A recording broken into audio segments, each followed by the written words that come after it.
Welcome and thank you for joining us for our workshop today on homeschooling non-college bound high schoolers. And I am joined today by three lovely ladies who have all had that experience, and they're going to share some of that with you. So welcome Karen and Jen and Lisa. My name is Judy. I am Sonlight's marketing sales coordinator, and I have three students that I homeschooled all the way through high school and graduated with Sonlight. So I'm one of many Sonlight veterans in this workshop. Karen, why don't you tell us a little bit about you and your high schoolers? Hi, I'm Karen Brundick, and I'm a retired homeschool mom. Actually, I have 4 children, all of whom have graduated from our homeschool and on to productive or semi-productive lives at this point. So yeah, that's where my experience is. Jen, how are you today? I'm good. So I have 4 children also, and 2 of them have graduated from my homeschool. I have one still in high school and one still in middle school, so I'm halfway there, not quite retired. And neither of my graduates have graduated from college. Awesome. And Lisa? I'm Lisa. I am the mom of 3. 2 I have homeschooled, 1 graduated, and my baby is a senior this year, so she will graduate. You ask her in 3 months, 90 days, Mom, she says, 90 days. Good for her. Well, awesome. Well, thank you so much for taking some time out of your busy days today so we could talk a little bit on this topic. So let's start off by talking about why it is that most people assume, especially if they talk to your high schooler at their graduation party, so where are you going to college? Why is it that most people assume that homeschoolers are going on to high school or high schoolers are going on to college? Well, I think no matter how you educate or were educated, people assume you're going to college. And I think that throws back to when college was not a given. And so it was a gift, an opportunity, a rare thing. Only those people went to college. And as college has become more mainstream, people just assume that you're going to go to college. Mm-hmm. And I think as homeschoolers, they know how much we care about education. We care enough to do it ourselves. And therefore, how could your kids not be going on to college? Don't you care about their education? And I care deeply about my kids' education, but one of them never did go to college. Mm-hmm. Yeah, I agree with Lisa. I think it's just the expected norm. I think everybody is going to go get a 4-year degree, not even just go to college, 4-year degree. And so if you have a path that's different than that, they definitely will look at you a little weird. Really? Well, maybe if nothing else, by the time that we're done with this workshop today, people will, instead of saying, where are you going to college? Maybe they will instead ask the question, what are your plans for after high school? Yeah. So maybe we could start a trend here. So let's talk just for a minute about why college might not be the best choice for every high school graduate. So what do you think? Well, my kids all had different reasons. At this point, I have 3 who have 2-year degrees, and I have 1 who will be graduating with a 2-year degree in May. But they all went about it different way and different reasons. You know, sometimes it's they don't have a degree that is in what I want to do. Sometimes it's I'm tired of school. I want to break for a while before I go to college. I had a couple of kids do that. And so, you know, it's just a variety. I think a large part of the general population may be thinking college isn't for them is the cost. The cost continues to escalate, and the idea even of federal aid, that form that comes out that you must fill out, is daunting. And then finding the rest of the money, and especially as homeschoolers, we've been one income families for the most part. So we're probably not turning out children that have a huge trust fund waiting for them to go to college. It's Mhm. possible. It didn't happen at my house, but it's possible. Right. But I do think money is a large consideration. Sure. In my house, it was the combination of those two things. It was really the cost benefit analysis that for my son, that didn't work out. He didn't love school enough to keep doing it for no reason. And he couldn't find a reason that was worth the thousands and thousands of dollars we would have had to pour into it. Mm. And so he's waiting, and he might go to college. He might not. He might go to trade school. Right now, he is happily working and has gotten to travel a little bit, and is making decisions. Excellent. Well, the nice thing is that not everyone has to follow the same path. And hopefully we're going to be able to share today some of those alternative paths to college. So let's talk about what non-college options there are. You guys have mentioned a couple. Let's talk about some other ones. So my daughter that graduated in 2018 decided that she actually had gone to college as a dual enrolled student and had a lot of college credits, but that was free, which was a good price for us. But she was just at a place that she wasn't quite sure what she was going to do. And so she went to a gap year program that she went away, a long way away from us, and studied the Bible for a year. Lived in community with about 60 international kids who were kind of all doing the same thing, and just at a beautiful, secluded place that she was able to really spend some time seeking God's will for her life. And she was so funny when she told me that's what she wanted to do. We always said we were homeschooling them not to be geniuses, not to be this or that, but to teach them that they had the potential to change the world. Mhm. And when I said, why in the world would you want to go to a town of 2,000 in the middle of Texas? And she said, well, Mom, you always told me I could change the world. I'm going to go figure out how to do that. So it was an awesome year for her.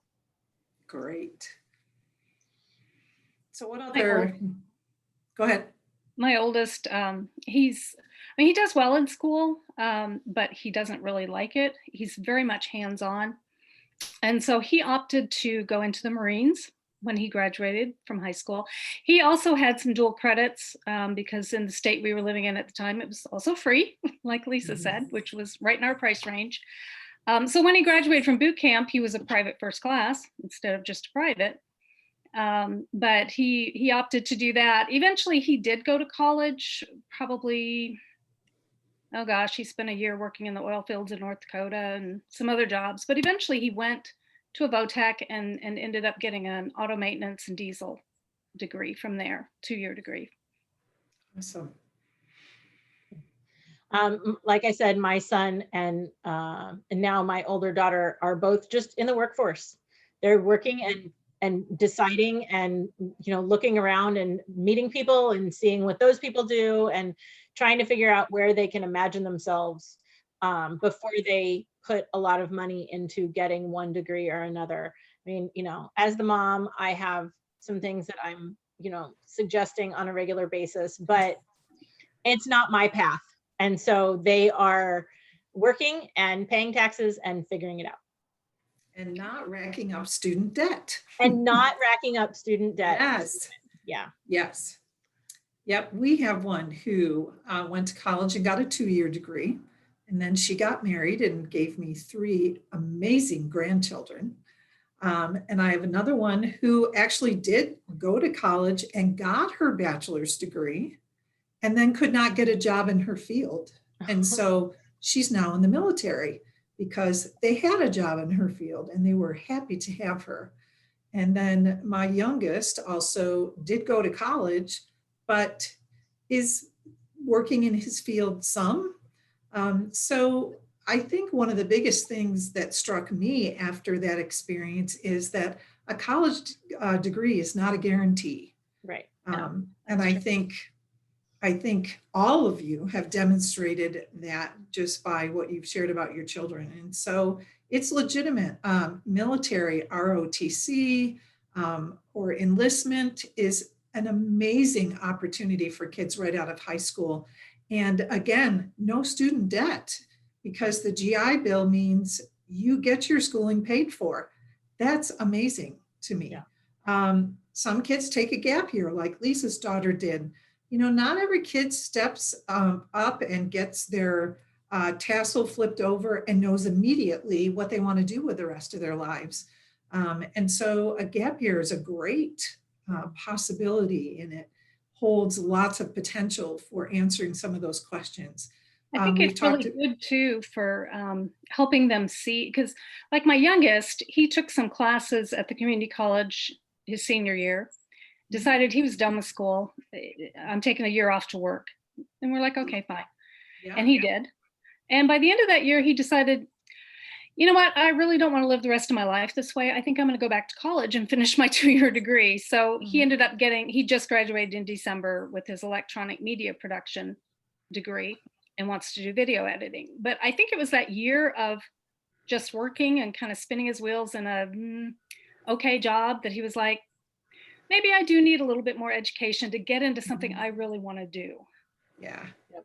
Yeah. Well, and I think for those reluctant students who've always had to do math because mom said you have to do math, or had to write a paper because mom said you had to write a paper, maturity and figuring out things that are important to them make doing math or writing a paper later in college a lot easier. Even if you still don't enjoy whatever that is, if they see a purpose for it and a reason, the maturity makes it, okay, well, yeah, I have to write 3 papers in this comp class, and I'm not going to love any of them, but I see the end result, and it makes it a lot more tolerable than I just went to college and ENC 101 was on my class list. So here I am writing papers for someone that I don't care about. And I don't see a need, like, I don't know why. Why am I doing this? Yeah. So the why comes, I think, with maturity. Yeah. And if you have the motivation too, and they have to have the motivation. I can't motivate them. I can't say you need to go to college. They won't care. They'll, they won't get anything out of it. Yeah. They have to own it. Yeah. And there are other lots of creative ways to exit high school. Some kids step into apprenticeships or fellowships. Some kids step directly into entrepreneurship. Some kids just come wired with those creative genes. And, why would they mark time in college when they already know where their passion lies? And you think about some fairly well-known names of people who didn't go to college but did very, very well. You probably would recognize names like Steve Jobs and Bill Gates and Mary Kay. And, it doesn't take a college degree to be successful or do well in life. Yeah. And so I think it's certainly legitimate to say there's more than one option for your high schooler. Yeah. Yeah. So let's talk about, how do you decide what might be some reasons for not going to college, and how do you make the decision that says, okay, I'm not going down this path, I'm going this way instead. So maybe share how you guys came to those conclusions with your kids. Well, with my son, it was very easy because he said, yeah, I'm not going. It's not worth the money. The only thing I could think of that I would want to study in college, I would have to go to grad school for, and I'm not going to school for a bazillion more years to rack up a bunch of debt just to have a job I like. There has to be another job I like. Yeah. So we kind of started from the end of that conversation with the decision being made, and then had to work out the path part together. What would you rather do? Where are you going? Are you going to live at home? Or are you going to not live at home? We've done both. And then at one point I just had to step back and let him take responsibility for it, let him take ownership of it, and kind of stop being the mom of the decision. Mhm. Because he was 18 and he had graduated from high school and it was his decision. Good advice. For my daughter, there was a lot of prayer involved. And her time in Texas, she was dating a boy and they discovered they really didn't enjoy being apart at all. And so for her, and honestly, from the time she was 5, when people would say, well, what do you want to be when you grow up? She would say a mommy. I mean, Mhm. she babysat for her job. She is a 21-year-old coveted babysitter on her base. She's never not busy unless she wants to be. She loves children.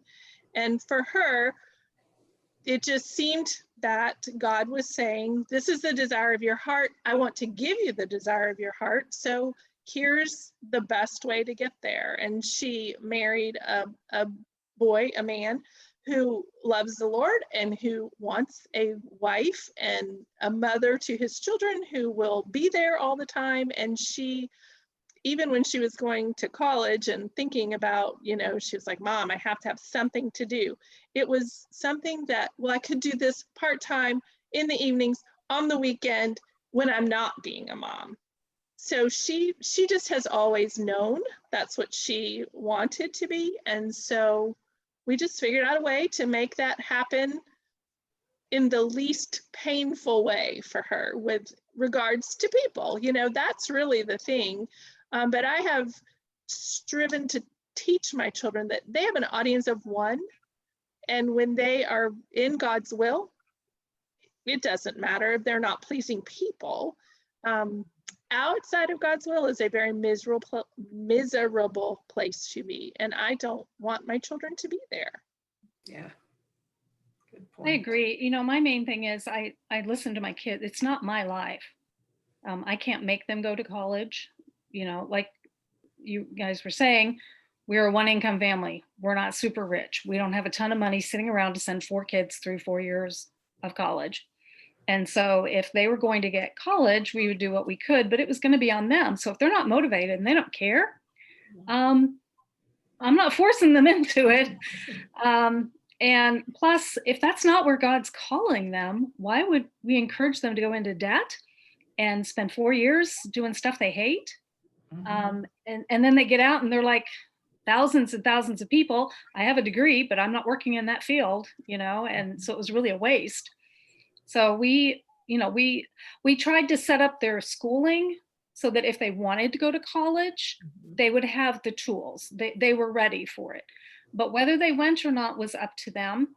Whether or not they went right away was up to them. Mhm. And only one of my kids went straight from high school to college. And ironically enough, she just went because I said, you probably ought to just think about doing a 2-year degree. She wants to train dogs. There's no degree for that. So she after high school, she did go and finish up her 2-year degree, and because she had some classes during high school. But now she's doing online classes to learn how to train dogs, especially therapy dogs. So, I think listening to your kids and being open and not insisting on what I want, I Yes. think is probably the best way to go. I think that's a very good point. I think we do have to have conversations. You have to communicate with your kids. And it's hard to not project your own desires and wishes upon your kids, but you can't, as you've all pointed out, live their lives for them. So they really need to make those decisions. I think there are a lot of different ways to get there. As I mentioned, one of our kids did pursue a degree because she knew what she wanted to do in life and yet was unable to find a job in her field when she got out. The blessing was that she was motivated enough to not generate any debt getting that 4-year degree. So she worked while she was in college. She had worked a number of years before she went to college. She had dual enrolled, which is something many of you have mentioned. So she got some of her college classes out of the way. And so I think debt probably is one of the biggest reasons, cost, why students sometimes look at other options than college. And that is a legitimate reason. Yeah. The burden that student debt places on a young person just stepping out of college is just unbelievable and not necessary. Yeah. So good point. So then let's talk about, how do you get there from here? So if I'm not going to spend high school years with my student standardized testing and making college visits and filling out college applications and financial aid forms, what am I going to do to help my non-college bound student be successful when they leave my homeschool? I Well, think I a think lot comes making- from those talks about their passion. And then if they're passionate, say in photography, find a photographer they can shadow. See if the library offers photography courses or continuing education through the school system. I think allowing, which is a bonus of homeschool, allowing your children to pursue passions is because, you know, you might have thought you wanted to be a wedding photographer and you shadowed a wedding photographer 3 weekends, Saturdays in a row for 12 hours, schlepping the battery and the flash pack. Maybe that's not quite as fun and glamorous as you thought. So good to know. You find something else. But I think it's talking and finding the passions and then finding a way for them to explore those passions. One of the things that we have done also is utilize the open enrollment online classes, and that will give you a window into any world, cheap and quick. And some of it, my kids have said, I want to do, you know, photography or whatever. And 15 minutes in, they're like, I don't actually care. I'll do something else for art. Okay. And if you want to, you know, get your art credit by trying 12 things, great. I'm good with that, because I don't have a college to impress if I know you're not going. And so that was kind of how we focused our homeschooling without the thought of impressing a college, was exploring what they wanted to explore and diving deep into the things that they were really interested in, and kind of really customizing their high school experience. I mean, they wrote, they did math, they studied science, they studied history, but in a very focused way. One of mine studied all those things, did all that stuff as it pertained to art. And so if it was not math that you needed to make art, study art, whatever, she was not caring. But, you know, if it had anything to do with art in any way, she was all over it. And she learned a ton of math that I had never heard of, because she was motivated by the fact that she was following her passion. And that really worked. And so we just customized. If you don't have a standardized thing to do, customize for that child. And describe maybe a little bit more what you mean by open enrollment. So there are, I mean, if you Google, you know, open enrollment online classes, there are many, many brands. And we were gifted a membership to one, which is why we use that one. So I'm not actually sure what it would cost. And it's literally open enrollment. They say, you know, we're offering this class online during these dates, sign up. And then you can listen to a Harvard professor talk about Moby Dick, or you can learn, you know, digital photography or photo editing or a computer language or anything in between. Excellent. Karen, you started to share something. Yeah, I was just going to say, I think what they were saying is really key, is because we homeschool, we can get through the main subjects quicker than they can in public school, which allows them the time to dive deep into what they're interested in. And we as parents, what we can do is we can help them find the opportunities. You know, if it's something that they could do an internship or an apprenticeship, or it's something where, you know, let's find somebody who's in this field so you can shadow them, like they mentioned. I think that's kind of where we help in this input. And I think the biggest thing is to allow them to try something. And like Jen was saying, decide, I don't like that, because that is equally important. It's equally important to find out what you don't like as it is to find out what you do like. Mhm. And so if that means trying something for a while and then quitting it because "Ugh, I don't like this," that's okay. Good. Hey, we eliminated one, and maybe you found out something about yourself that maybe will help you focus in a different direction. Sure. Maybe you found a gift in another area, or you decided, you know what, these type of jobs are not good for me, even though it sounded good at the time. Yeah. One of the things that we did when our kids were in high school that kind of helped with the whole passion and determining the direction to take, we required our high school students to make themselves available for volunteer opportunities. Mhm. And so it gave them a chance to try things, number one, that they might never get a chance to get a taste of any other way. But it also helped to develop in their character a spirit of giving and a servant spirit. So one of our kids spent a couple of summers working in an adaptive riding stable. So these were kids typically, although some adults who had various physical disabilities. And this farm used horseback riding as a way to do therapy with them and to draw them out. And so one of our children had the chance to do that. And well, that was not a path she pursued after high school. What it did instill in her was an increased love for working with children.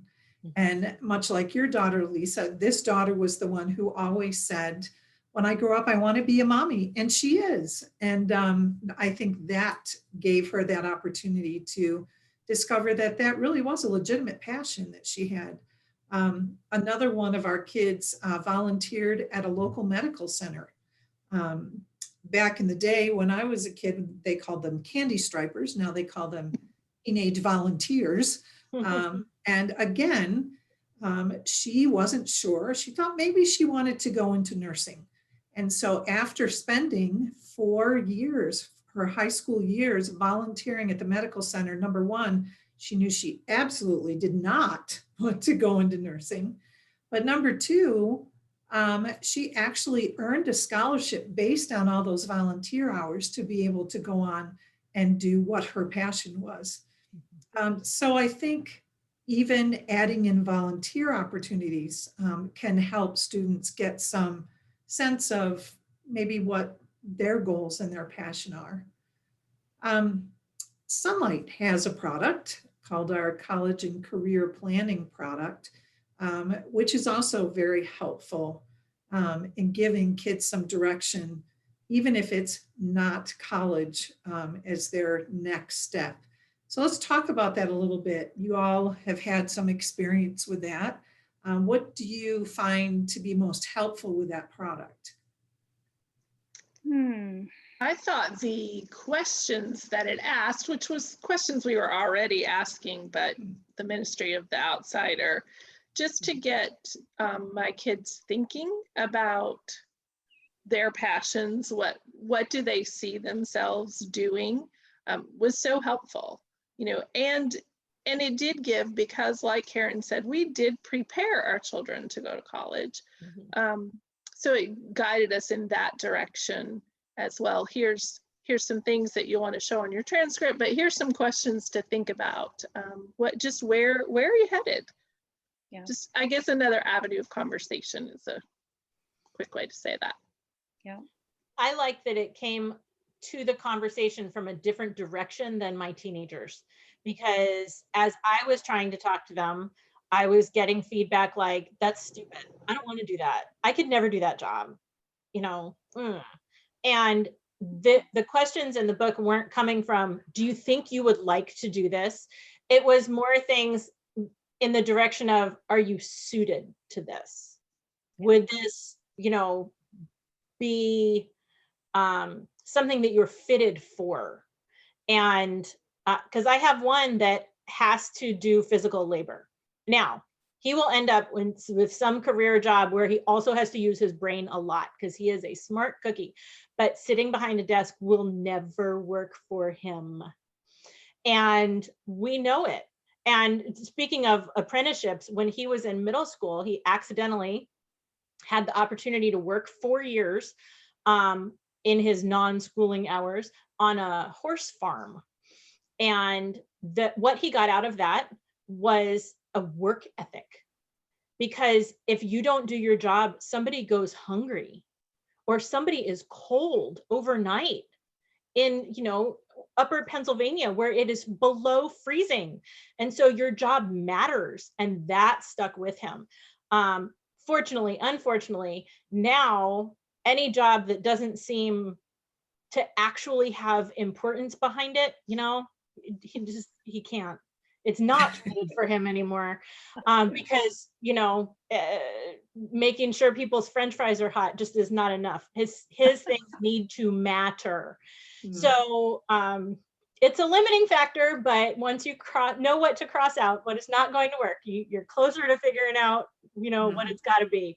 So yeah, all that work experience, all the the character things it brings out in our kids, all of the things that get crossed out, I just felt like that college and career planning book came at it from a completely different direction than my kid was coming at the conversation. And that was very valuable. Yeah. Excellent. I think definitely the questions, the way they, because it gets your kids thinking in, sometimes they think very narrow, like teacher, doctor, pilot, whatever. And so I think this just kind of helped them explore a little bit more and think outside the box, maybe. Sure. Yeah. I think two options we haven't touched on, and I'll just mention briefly, two tools that I think you can probably give children who are still wrestling with, college or non-college or whatever is, number one, find them a good class on resume building, whether you teach it or whether it's an online course or whether a local adult education center has it, or whatever the source. That's going to be an invaluable tool for any child, whether they go on to college and then need to get a job or whether they step right out of high school into a job. Being able to represent themselves well on paper is a very vital skill to have. The other option are CLEP tests, the opportunity to CLEP out of class or get credit without actually having to attend the class and invest the money and the time. All of my kids took CLEP tests, at least one. And so I think it's a valuable tool if you want to earn some college credit, but don't want to go to college. So that's another really good option. Well, I think we've covered some very practical suggestions here and good directions to take. How about if we wrap up and have each one of you share your single best tip for giving those non-college homeschoolers a boost, a push out into the world? Jen, why don't we start with you? Number one tip, be in their corner. At this point in parenting, I am not so much the commander of the kid, like when they were 4 and I told them when to put their shoes on, but I have to be their biggest cheerleader. My kids need to know 100% that I am in their corner, whether they are struggling or whether they are focused or whatever, that I am the cheerleader, be their biggest support. Excellent. Karen? Yeah, I would agree with that, actually. Listen to your kids and don't project your dreams for them, onto their life.